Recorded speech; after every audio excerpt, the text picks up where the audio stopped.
With Ukraine facing growing pressure on its supply of Patriot interceptors, the United States and Ukraine are reportedly looking back to a Cold War-era solution to strengthen the country's air defenses. Ukraine's aging Soviet-era missiles could be getting a second life, as the United States explores ways to restore and modernize older air defense systems to meet the demands of today's battlefield. As Russia continues launching waves of missiles and drones, the pressure on Ukraine's air defenses is intensifying, potentially pushing Washington toward an unlikely revival of Ukraine's aging S-300 systems.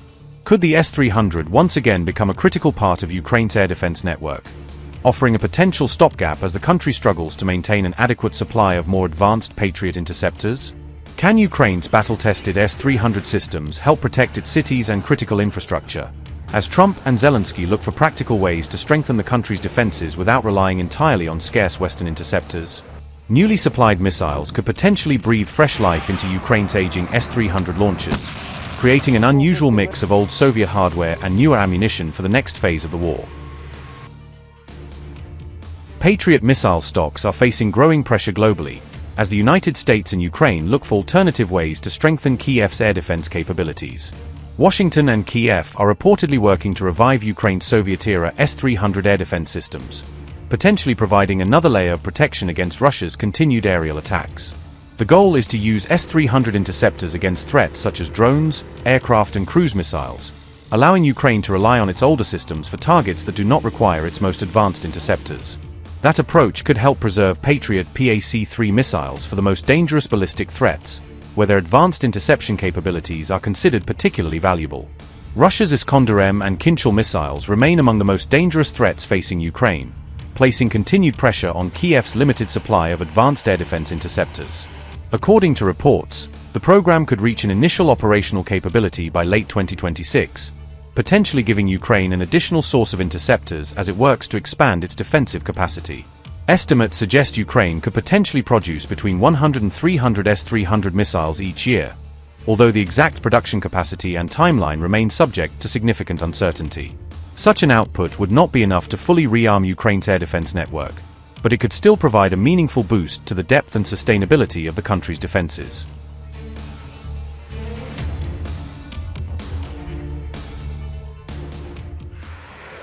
Russia often combines drones, cruise missiles and ballistic weapons in large-scale strikes, creating complex attack patterns that can challenge Ukraine's layered air defense network. These mixed attacks can force Ukraine to use scarce interceptors against several different types of incoming targets, putting additional pressure on its limited stockpiles. Using an expensive Patriot interceptor against a much cheaper drone can create a difficult exchange, particularly when Ukraine must conserve advanced missiles for more serious threats. Revived S-300 systems could potentially handle suitable targets such as drones and cruise missiles, while allowing Patriot batteries to concentrate their interceptors on incoming ballistic missiles.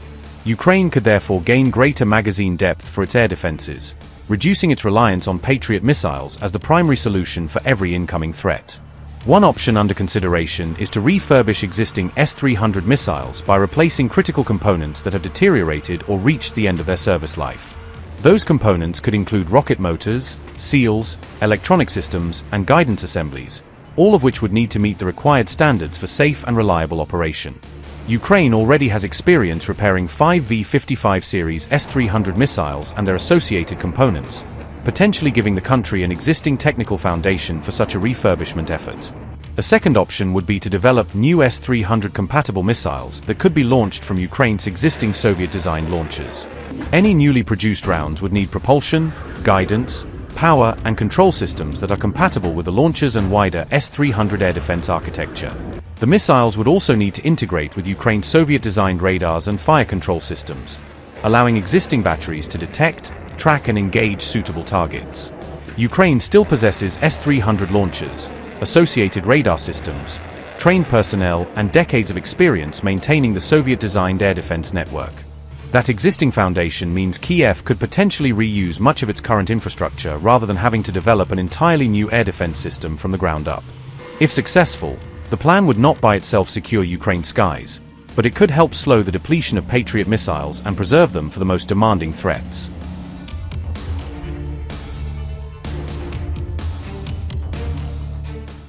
The US has moved to develop a cheaper Patriot interceptor as demand for missile defenses continues to rise worldwide.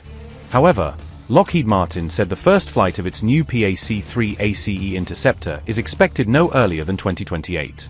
The new interceptor is being developed as a lower-cost option for the widely used Patriot air defense system. Lockheed Martin said the PAC-3 ACE will use technology developed for the combat-tested PAC-3 MSE interceptor. The PAC-3 ACE is being developed as a lower-cost interceptor for the Patriot air defense system. The new missile is expected to deliver roughly two-thirds of the capabilities offered by the more advanced PAC-3 MSE. PAC-3 ACE is intended to counter cruise missiles and short to medium-range ballistic missile threats.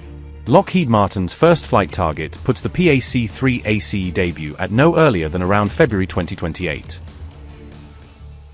The new missile will be integrated into existing Patriot systems, allowing operators to use it against a range of incoming aerial threats.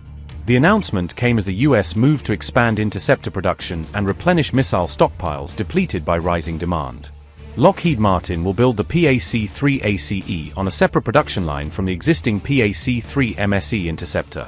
The company has also committed billions of dollars toward expanding its missile production capacity to meet growing demand.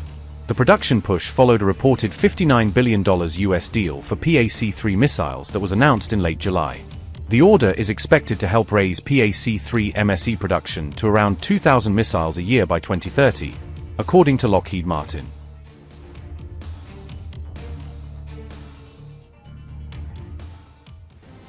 Amid reports of depleted precision missile and interceptor stocks, the Pentagon is pushing the defense industry to boost production and shorten the time it takes to deliver critical weapons.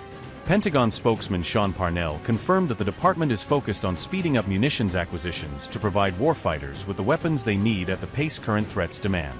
Deputy Defense Secretary Steve Feinberg has given major defense firms no more than 21 days to submit plans for faster delivery schedules and increased production of critical military capabilities. Feinberg said that years-long development cycles are no longer acceptable, arguing that the Pentagon must dramatically accelerate program timelines and expand U.S. production capacity immediately. Reuters reported that the U.S. Army has used much of its worldwide stockpile of highly accurate long-range surface-to-surface missiles during the 5-month Iran war, including ATACMS and precision strike missiles. U.S. analysts have warned that shrinking stocks of advanced air defense interceptors could place American troops and overseas bases at greater risk if another major conflict erupts before replenishment is complete.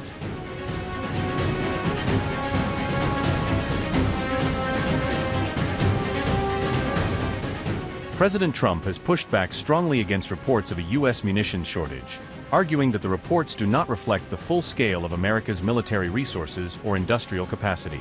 Trump said the United States has massive amounts of munitions and added that large quantities are being manufactured and sent to the military as required. Despite Trump's assurances, the Pentagon says Feinberg's emergency-style production push will help shape the fiscal 2028 defense budget request and its longer-term industrial base strategy. The Pentagon's wider defense spending legislation remains stalled in Congress, where lawmakers have clashed over the Iran war powers concerns, and the scale of future military spending. The White House has proposed raising Pentagon spending to a record $1.5 trillion for fiscal 2027, including major investments in ships, aircraft, missile defense, and munitions production. Upgrade your news experience with the all-new HT app. Download now.